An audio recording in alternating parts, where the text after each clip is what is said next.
Here's how to download and install Fantasy Premier League. This app is official and free to download. You can download it as an iOS app or the Android application. If you're using the iOS devices, go to App Store and search for Fantasy Premier League. Or if you're using the Android app, go to Play Store and search for Fantasy Premier League and hit search on your keyboard. Then after, select the official Premier League application and click on Get or Install.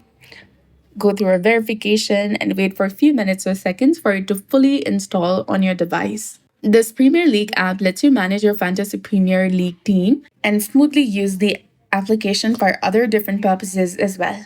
You can manage your fantasy team on the move and follow all the matches within the application, which is free to download. Now, once you launch the app, you'll get two different options.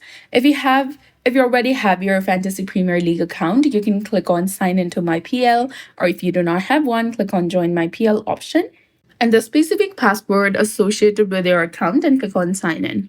For other login methods, you also have the direct login with the Google, Facebook, Twitter, and Apple account as well, and you'll be instantly logged into your account. So that's it. I hope you found this video helpful. If you did, please like, share, and subscribe. Thanks for watching. We'll see you again in the next one.